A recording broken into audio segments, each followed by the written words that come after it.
apa kabarnya hari ini? Bertemu lagi dalam materi kali ini. Kita akan membahas usaha manusia dalam memenuhi kebutuhannya. Manusia itu disebut sebagai makhluk sosial. Mengapa demikian? Karena dalam hidupnya manusia selalu membutuhkan manusia lainnya. Dari mulai dia dilahirkan ke dunia sampai pada akhirnya dia meninggalkan dunia, dia tetap membutuhkan manusia lainnya. Itu sebabnya disebutlah sebagai makhluk sosial atau istilah lainnya itu homo socius.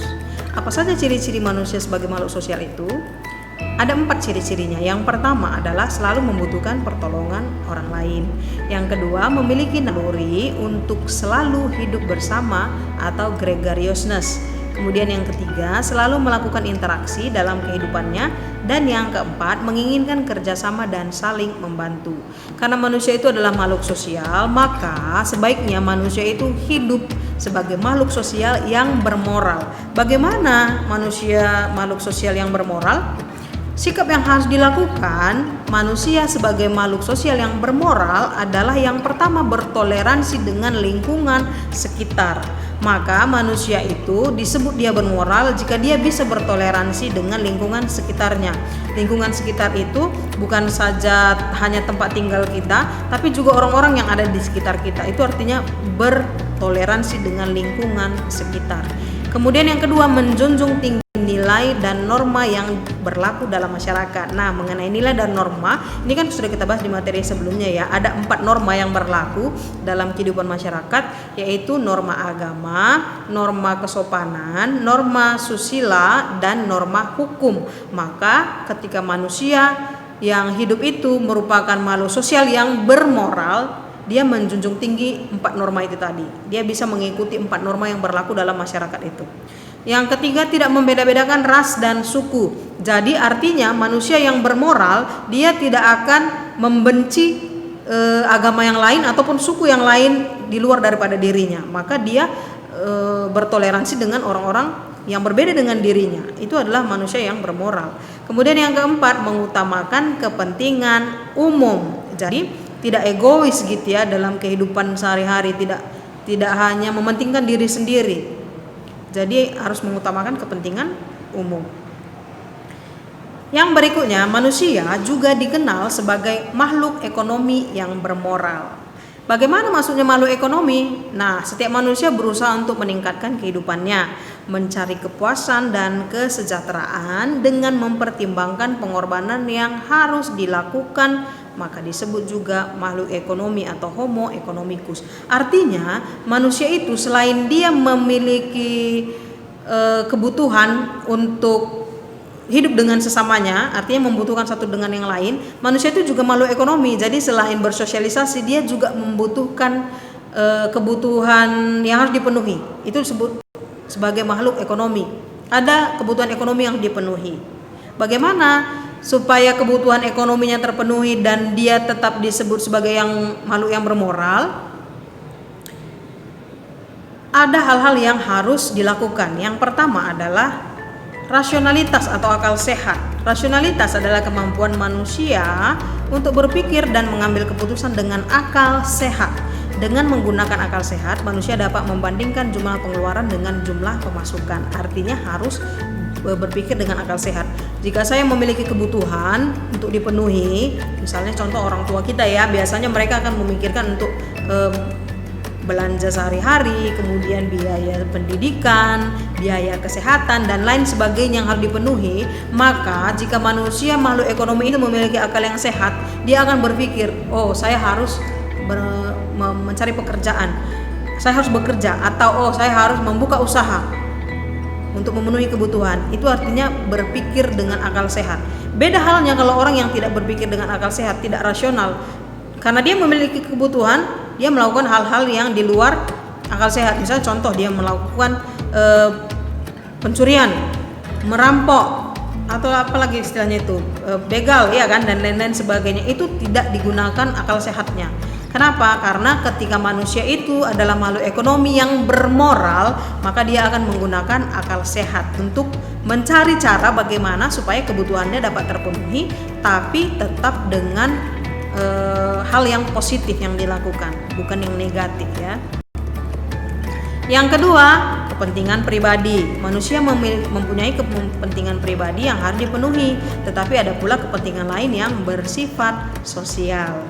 Kemudian yang ketiga, moral. Manusia harus berpegang teguh dengan norma dan hukum yang berlaku. Ini tadi yang kita bahas ya, bahwa manusia makhluk sosial yang bermoral dan makhluk ekonomi yang bermoral, dia harus memegang teguh norma yang berlaku. Contoh, penjual sembako harus bertindak jujur dalam melayani pembeli, yaitu dengan menimbang barang sesuai permintaan tanpa dikurangi secara diam-diam. Atau misalnya dia menjual produk palsu dengan harga asli. Nah, itu tidak bermoral namanya kalau seandainya dia jual barang palsu kemudian dikatakannya oh ini asli, ini yang paling bagus, padahal sebenarnya dia tahu bahwa itu adalah barang palsu.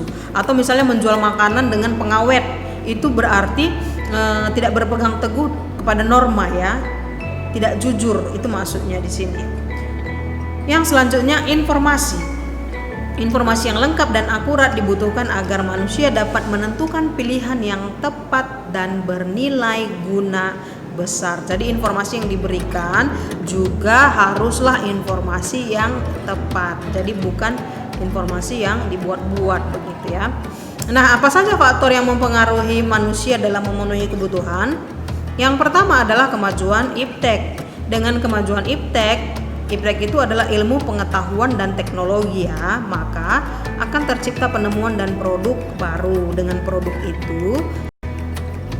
produk baru itu akan mempengaruhi seseorang untuk memiliki. Jadi artinya kemajuan iptek ini mempengaruhi kita dalam memenuhi kebutuhan. Jadi iptek ini sebenarnya membantu untuk memperoleh kebutuhan dengan lebih mudah. Contoh, misalnya kita berbelanja sekarang mengingat kondisi wabah COVID. Nah, karena kita berjaga supaya kita tetap tinggal di rumah, maka kita sekarang lebih mudah untuk berbelanja hanya dengan modal teknologi handphone. Kita bisa pesan barang melalui handphone, nanti akan diantarkan oleh kurirnya ke rumah gitu ya. Itu maksudnya kemajuan iptek mempengaruhi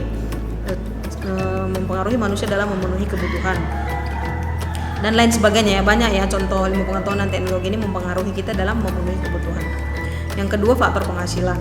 Tingkat penghasilan seseorang dipengaruhi dengan besar kecilnya pendapatan.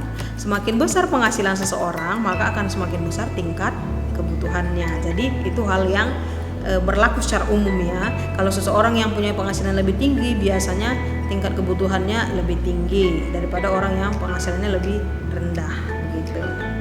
Yang selanjutnya, faktor status sosial. Nah, ini juga mempengaruhi seseorang memenuhi kebutuhannya. Status mempengaruhi harga diri seseorang dengan cara memenuhi segala kebutuhan hidupnya.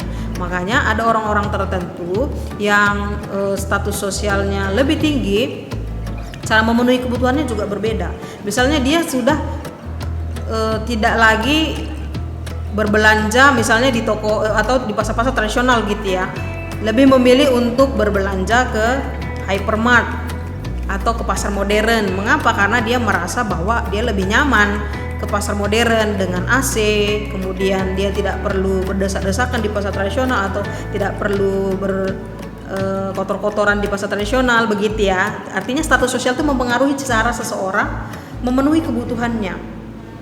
Atau misalnya boleh juga untuk status sosial tertentu dia sudah tidak bersedia lagi untuk naik angkutan umum karena merasa tidak nyaman begitu. Itu artinya faktor status sosial mempengaruhi seseorang memenuhi kebutuhan hidupnya. Tapi ingat bahwa kita haruslah hidup sesuai dengan keadaan kita. Jangan karena mementingkan status sosial supaya orang memandang kita adalah orang dengan status sosial tinggi, kemudian memenuhi kebutuhan dengan cara yang berlebihan. Sebenarnya dia belum mampu untuk membeli mobil, kemudian dipaksakan untuk beli mobil walau dengan hutang dan segala macam. Atau misalnya dia sebenarnya belum mampu untuk beli handphone yang mahal, tapi dipengaruhi oleh pandangan sosial, dia berharap bahwa orang akan melihat dia dengan status sosial tinggi, kemudian membeli handphone dengan hutang atau misalnya dengan menipu dan lain sebagainya. Artinya jangan sampai karena pandangan terhadap faktor status sosial ini kita melakukan hal-hal yang tidak sesuai dengan akal sehat. Tadi kan udah dibahas sebelumnya ya. Itu maksudnya faktor sosial ini mempengaruhi cara seseorang memenuhi kebutuhannya. Yang berikutnya, faktor perbedaan selera. Seseorang yang memiliki selera tinggi dengan barang-barang mewah akan berusaha mendapatkan dengan segala cara. Berbeda dengan seseorang yang memilih hidup sederhana. Nah, faktor selera juga mempengaruhi seseorang. Jika seseorang itu ingin punya barang-barang yang mewah, maka selayaknya lah dia bekerja keras untuk memperoleh apa yang diimpikannya itu.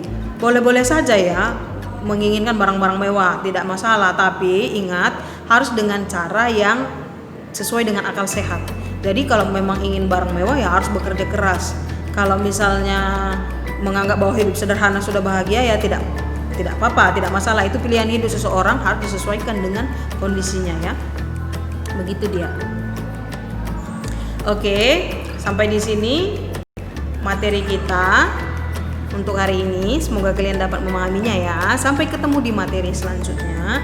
Tetap semangat, tetap jaga kesehatan. Bye bye.